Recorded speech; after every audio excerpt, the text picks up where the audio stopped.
देखिए बेटा आपका टॉपिक है सिंथेसिस, ठीक है, और इसका एग्जाम क्या होता है, संयोजन।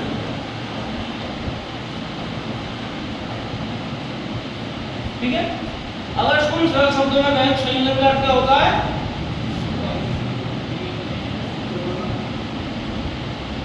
देखो इसका अर्थ होता है योजन, और इसको इंग्लिश में क्या बोलते हैं, जॉइन। क्या बोलते हैं, जॉइन, अर्थात दो शब्दों या वाक्यों को आपस में क्या करना, जोड़ना। तो कई बार क्या होता है, कुछ बच्चे जैसे सिंथेसिस जो होता है उसमें और कंजक्शन में डिफरेंस नहीं कर पाते। क्या नहीं कर पाते, डिफरेंस। तो सिंथेसिस जो होती है वो अपने आप में क्या है, प्रोसेस है दो वाक्यों को जोड़ने की। क्या ये वाक्यों को जोड़ने की प्रोसेस है। लेकिन कंजक्शन जो है वो कंजक्शन क्या है, वाक्यों को जोड़ने वाले वर्ड है। ये बेसिकली अंदर होता है इसमें between synthesis and conjunction. Synthesis mean to join two words or two sentences, दो वाक्यों या दो शब्दों को जोड़ने की प्रक्रिया।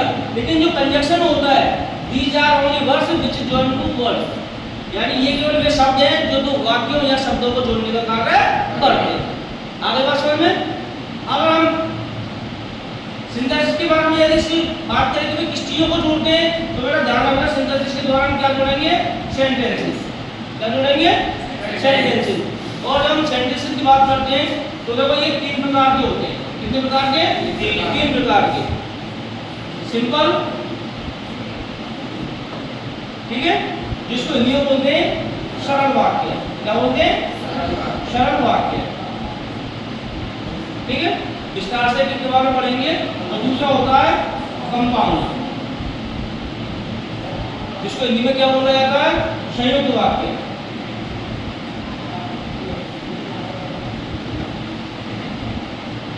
ठीक है, और तीसरा होता है कॉम्प्लेक्स, जिसको बोलते हैं मिश्र या जटिल वाक्य। ठीक है, अब इन तीनों सेंटेंस में क्या होता है, अपना अपना एक स्ट्रक्चर होता है। तीनों में अलग अलग प्रकार स्ट्रक्चर का और थोड़ा सा डिफरेंस है, जिसके आधार पर क्या किया जाता है, तीनों को अलग अलग किया जाता है। अब जब हम देखो सबसे पहले जब हम सिंपल सेंटेंस की बात करते हैं तो बड़ा सा सिंपल है ये।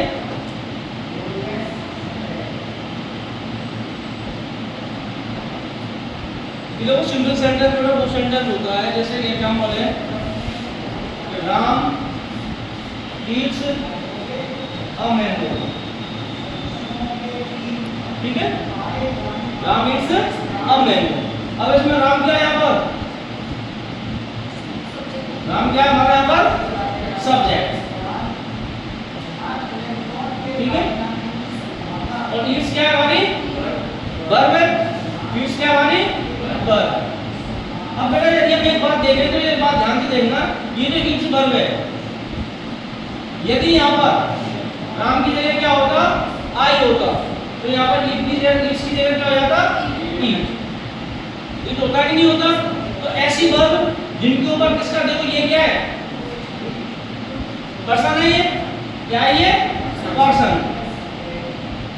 ठीक है, अगर मान लो इसकी जगह क्या हो जाए, यहाँ पर जैसे राम एंड श्याम, ये क्या हो गए, ये सिंगुलर था, ये क्या हो गया, प्लूरल। तो ये क्या हो गए, नंबर हो गए, यानी कि नंबर। अगर राम और श्याम कर देंगे तब ई हटेगा कि नहीं हटेगा, जैसे हट जाएगा, और क्या आ जाएगा, ईट आ जाएगा, क्योंकि दो वचन के साथ क्या आएगी, वर्ब की फर्स्ट फॉर्म आएगी कि नहीं आएगी। तो ऐसी वर्ब जो पर्सन और नंबर के अनुसार क्या हो जाती है, चेंज हो जाती है। क्या हो जाती है, चेंज।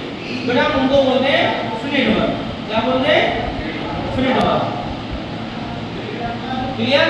तो ऐसे वाक्य जिनमें एक तो सब्जेक्ट हो और एक ही क्या हो, फिनिट वर्ब। कैसी वर्ब हो, फिनिट वर्ब। और फिनिट वर्ब किसको बोलते हैं, कि वे वर्ब जिन पर नंबर और पर्सन का क्या पड़ता, प्रभाव पड़ता है, अर्थात जो नंबर और पर्सन के अनुसार क्या हो जाती है, चेंज हो जाती है। जैसा आपने देखा होगा प्रेजेंट कंटीन्यूअस की बात करें तो जितने भी सिंगुलर सब्जेक्ट होते हैं उनके साथ हम क्या लगाते हैं, हेडिंग वर्ब ग्रुप में इज।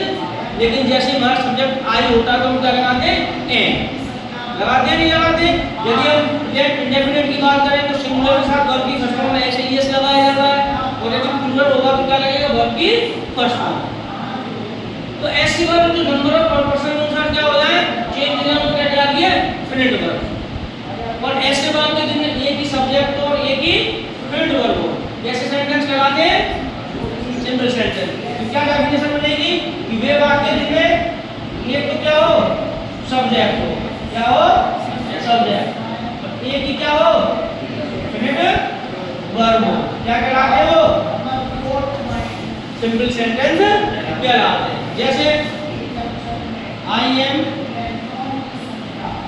गोइंग टू जयपुर, एक ही सब्जेक्ट है। और बेटा देखना कई बार क्या होता है बच्चे वर्ब के रूप में क्या केवल गोइंग को बताते हैं, लेकिन हमेशा ध्यान रखना वर्ब का एक पूरा भाग है, ये पूरा भाग किसका है वर्ब का, किसका है ये वर्ब का। और जब आई के स्थान पर यहाँ पर ही करते हैं तो यहाँ पर क्या हो जाएगा एम के स्थान पर ए, इसका मतलब ये क्या हमारी फिनिट वर्ब है, और जिसका किसका प्रभाव पड़ रहा है पर्सन का नंबर का प्रभाव पड़ रहा है। आगे बढ़ो बात समझ में। तो ऐसे वाक्य जिनमें एक ही सब्जेक्ट हो और एक ही क्या हो फिनिट वर्ब हो, क्या कहलाते हैं वो सिंपल सेंटेंस कहलाते हैं। क्लियर।